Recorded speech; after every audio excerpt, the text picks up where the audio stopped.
Hi everyone, welcome back to my channel. নিরামিষ দিনে সকলেরই একই ভাবনা থাকে কি তৈরি করব। তাই আজকে আমি আপনাদের সাথে একটি নিরামিষ কাঁকরোলের লোভনীয় স্বাদের রেসিপি শেয়ার করব। দারুণ লাগে এই রেসিপিটি খেতে, আর নিরামিষ দিনে যদি ঘরে গেস্ট আসে এই রেসিপিটি তৈরি করে খাওয়াতে পারেন, সবাই খুব প্রশংসা করবে রেসিপিটি। তো কিভাবে তৈরি করা হয় এই কাঁকরোলের রেসিপিটি চলুন দেখে নেওয়া যাক আমার আজকের এই ভিডিওটিতে। আজকের এই কাঁকরোলের রেসিপিটি তৈরি করার জন্য এখানে নিয়েছি মিডিয়াম সাইজের 300 গ্রাম কাঁকরোল। কাঁকরোলগুলো অবশ্যই মিডিয়াম সাইজের নেবেন, বেশি ছোটও নেবেন না বা বেশি বড়ও নেবেন না। এখন কাঁকরোলগুলোর এইভাবে হালকা করে খোসা ছাড়িয়ে নিতে হবে। দেখুন খোসা ছাড়িয়ে নিয়েছি। তারপর ভিতরে যে বীজগুলো আছে সেগুলো বের করতে হবে। এরকম করে দেখুন আমি বের করে নিয়েছি একটা। আমি দেখিয়ে দিচ্ছি কিভাবে বের করতে হবে। এইভাবে একটু বড় করে মুখটা কেটে নিতে হবে, দেখুন, যাতে ভিতরের বীজগুলো বের করতে সুবিধা হয়। তার জন্য এখানে আমি এই পিলারের সাহায্যে বের করব। পিলারটা এইভাবে কাঁকরোলের মুখে এভাবে ঢুকিয়ে দিতে হবে, তারপর এইভাবে ঘোরাতে হবে, তাহলে দেখবেন সুন্দর করে বীজগুলো বেরিয়ে যাচ্ছে। আর যদি আপনাদের হাতে এরকম পিলার না থাকে তাহলে স্পুনের সাহায্যেও বের করতে পারেন। চলুন দেখিয়ে দিচ্ছি স্পুনের সাহায্যে কিভাবে বের করতে হবে। স্পুনের যে পিছনের অংশটা আছে সেটাকে এভাবে ঢুকিয়ে ঘুরিয়ে দিলেই বেরিয়ে যাবে বীজগুলো। দেখুন কত সুন্দরভাবে বেরিয়ে গেছে। এখন সবগুলো এভাবে বের করে নেব ভিতরের বীজগুলো কাঁকরোলের থেকে। তো দেখুন বন্ধুরা, সবগুলো কাঁকরোলের ভিতরে বীজগুলো বের করে নিয়েছি। এখন এই কাঁকরোলের ভিতরে বীজগুলো আছে সেগুলো দিয়ে পুর তৈরি করতে হবে, এগুলো কিন্তু ফেলবো না। তো চলুন পুরটা তৈরি করার জন্য আগে কাঁকরোলের বীজগুলো পেস্ট করে নিতে হবে। তার জন্য মিক্সিং জারে নিয়ে নিচ্ছি বীজগুলো।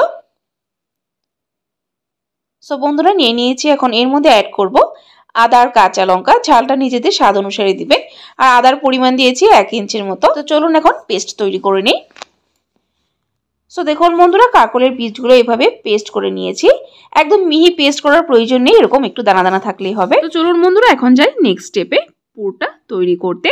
তার জন্য এখানে একটা কড়াই বসিয়ে দিয়েছি, গ্যাসের ফ্লেম জ্বালিয়ে এর মধ্যে দিয়ে দিলাম 2 টিস্পুন পরিমাণ সরষের তেল। আপনারা চাইলে সাদা তেল দিয়েও রান্নাটা করতে পারেন। তেলটা গরম হয়ে গেলে এর মধ্যে ফোড়নে দিয়ে দিব 1 টিস্পুন পরিমাণ কালো জিরে। কালো জিরেটাকে দিয়ে একটু সময় ভেজে তারপর এর মধ্যে অ্যাড করে দেব পেস্ট করে রাখা কাঁকরোলের বীজগুলো দিয়ে দিয়েছি। এখন ভালো করে একটু নেড়ে চেড়ে নেব। তারপর এর মধ্যে অ্যাড করব বয়েল আলু ম্যাশ করে। একটা মিডিয়াম সাইজের আলু বয়েল করে এভাবে ম্যাশ করে নিয়েছি। আলুটা কিন্তু অবশ্যই দিবেন, আলু দিলে কিন্তু দুর্দান্ত লাগে খেতে ভিতরের পুরটা। আলুটাকে দিয়ে ভালো করে নেড়ে চেড়ে মিক্স করে নেব।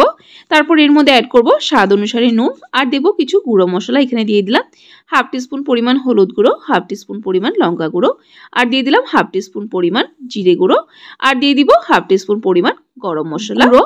এখন সবকিছু একসাথে ভালো করে নেড়ে চেড়ে মিক্স করে তারপর এর মধ্যে অ্যাড করে দিব পনির। 500 গ্রাম দুধের পনির ঘরে তৈরি করে নিয়েছি, সেটা এইভাবে হাত দিয়ে টুকরো করে পনিরটা দেওয়ার পর ভালো করে নেড়ে চেড়ে আরো 1 থেকে 1.5 মিনিট সময় মিডিয়াম ফ্লেমে কুক করলে তৈরি হয়ে যাবে পুরটি। সো দেখুন বন্ধুরা, পুর আমার তৈরি হয়ে গেছে। এখন আলাদা পাত্রে নামিয়ে নেব। তারপর পুরটা ঠান্ডা হলেই কাঁকরোলের ভিতর ভরিয়ে দেব। সো বন্ধুরা, পুর আমার ঠান্ডা হয়ে গেছে। এখন চলুন কাঁকরোলের ভিতর পুরগুলো ভরিয়ে নিই। হাত দিয়ে ভরাতে হবে, স্পুনের সাহায্যে একটু অসুবিধা হতে পারে। এইভাবে হাতে নিয়ে রোল করে করে এইভাবে পুরগুলো ভরিয়ে নিতে হবে। এইভাবে পুরগুলো ভরিয়ে আঙ্গুল দিয়ে এভাবে চাপা দিয়ে দিলে তাহলে পুরগুলো নিচে নেমে যাবে। সো দেখুন বন্ধুরা, একটা কাঁকরোলের পুর ভরিয়ে নিয়েছি। ঠিক এরকম করে সবগুলো কাঁকরোলের ভিতরে পুরগুলো ভরিয়ে নেব। বন্ধুরা, সবগুলো কাঁকরোলের পুর ভরিয়ে নিয়েছি। এখন এই কাঁকরোলের মুখগুলো বন্ধ করতে হবে যাতে করে ভিতরের পুরটা বেরোতে না পারে। তার জন্য এখানে একটা বলে নিয়ে নিব 3 টেবিলস্পুন পরিমাণ বেসন।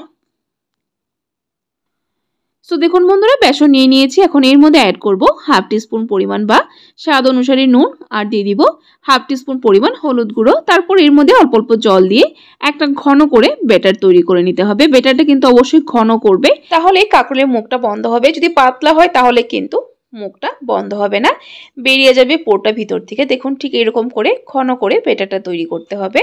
তো চলুন এখন যাই নেক্সট স্টেপে। কাঁকরোলের পুরগুলো ফ্রাই করে নিতে হবে। তার জন্য এখানে কড়াইতে দিয়ে দিলাম বেশ কিছুটা সরষের তেল। তেলটা ভালো করে গরম করে নেব। সো বন্ধুরা, তেল গরম হয়ে গেছে। এখন এইভাবে করে একটা কাঁকরোলের পুর নিয়ে এইভাবে বেসনের ঘোলে ডুবে মুখটা বন্ধ করতে হবে। দেখুন যেহেতু বেসনের ঘোলটা বেশ ঘন হয়েছে তাই কিন্তু সুন্দরভাবে মুখে লেগে আছে বেসনের ঘোলটা। এখন এইভাবে করে ডুবিয়ে তারপর তেলে এক এক করে ছেড়ে দিতে হবে। এখন সবগুলো কাঁকরোল এইভাবে বেসনে ডুবিয়ে তারপর এক এক করে তেলে ছেড়ে দেব।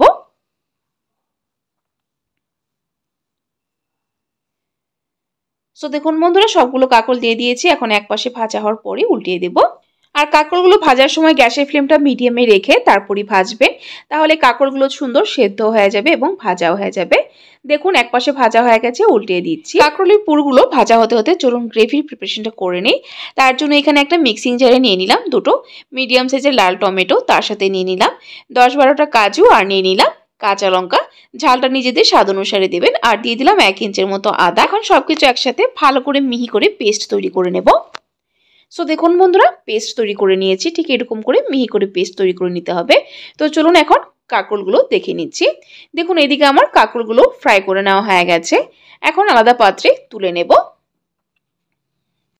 কাঁকরোলগুলো তুলে নিয়েছি। এখন গ্রেভি তৈরি করার জন্য এখানে অনেকটা তেল আছে, তেল কমিয়ে নেব।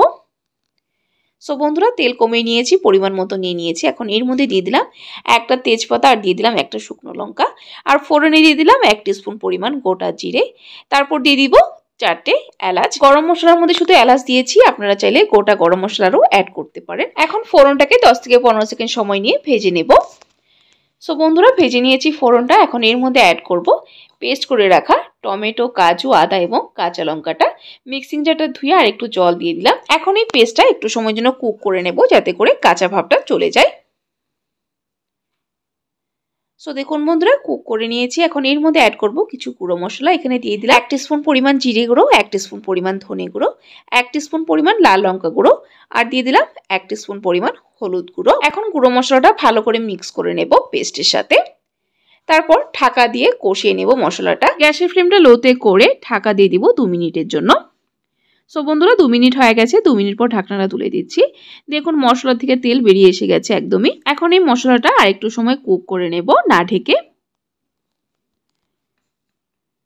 সো দেখুন বন্ধুরা মশলাটা খুব ভালো করে কষানো হয়ে গেছে। এখন এর মধ্যে অ্যাড করব গরম জল। অবশ্যই গরম জল অ্যাড করবেন, আর জলের পরিমাণটা নিজেরা একটু বুঝে দেবেন, কতটা ঘন বা কতটা পাতলা রাখবেন গ্রেভিটা। জলটা দেওয়ার পর একটা বয়েল আসার অপেক্ষা করব। সো বন্ধুরা একটা বয়েল এসে গেছে। এখন এর মধ্যে অ্যাড করে দিলাম নুন। নুনটা এখানে নিজেদের স্বাদ অনুসারে দেবেন। নুনটা দেওয়ার পর 1 মিনিট সময় কুক করে নেব গ্রেভিটা। সো বন্ধুরা প্রায় 1 মিনিট সময় নিয়ে কুক করে নিয়েছি গ্রেভিটা। এখন এর মধ্যে অ্যাড করে দেব ভেজে রাখা কাঁকরোলের পুরগুলো। সো বন্ধুরা অ্যাড করে দিয়েছি। পুরটা দেওয়ার পর বেশি সময় কিন্তু কুক করা যাবে না, 1 মিনিট সময় ফুটিয়ে নিলেই হবে পুরটা দেওয়ার পর। সো বন্ধুরা 1 মিনিট সময় ফুটিয়ে নিয়েছি। এখন গ্যাসের ফ্লেমটা বন্ধ করার আগে এর মধ্যে দিয়ে দিব 1/2 টিস্পুন পরিমাণ গরম মশলা, আর দিয়ে দিব 1 টিস্পুন পরিমাণ ঘি। দারুণ কিন্তু ট্রেডিশনাল ফ্লেভার আসে, অবশ্যই দিবেন ঘি গরম মশলাটা নামানোর আগে। ঘি গরম মশলাটা দিয়ে নেড়ে চেড়ে মিক্স করে গ্যাসের ফ্লেম বন্ধ করে দেব। তারপর 10 মিনিটের জন্য স্ট্যান্ডিং টাইমে রেখে গরম গরম সার্ভ করে নেব। এটা কিন্তু ভাত, রুটি, পরোটা সবকিছুর সাথে সার্ভ করতে পারেন এই রেসিপিটি। বন্ধুরা কাঁকরোলের রেসিপি একবার অবশ্যই এভাবে বানিয়ে খেয়ে দেখবেন, দারুণ লোভনীয় হয় খেতে। সো বন্ধুরা আজকের এই রেসিপিটি কেমন লাগলো অবশ্যই কমেন্ট করে কমেন্ট বক্সে জানাবেন। যদি রেসিপিটি ভালো লেগে থাকে তাহলে কিন্তু একটা লাইক অবশ্যই দিয়ে দিবেন। আরও এরকম নিত্য নতুন নিরামিষ রেসিপির আপডেট পাওয়ার জন্য আমার চ্যানেলটাকে সাবস্ক্রাইব করে দিবেন। সাবস্ক্রাইব করে পাশে থাকা বেল আইকনটা ক্লিক করে অল করে দেবেন, তাহলে আমার চ্যানেলে যখনই কোনো নতুন রেসিপি আসবে নোটিফিকেশন আপনাদের কাছে পৌঁছে যাবে। ভিডিওটি যদি ফেসবুক থেকে দেখছেন পেজটিকে অবশ্যই ফলো করে দিবেন। ভিডিওটি সম্পূর্ণ দেখার জন্য অসংখ্য ধন্যবাদ। ভালো থাকবেন, সুস্থ থাকবেন।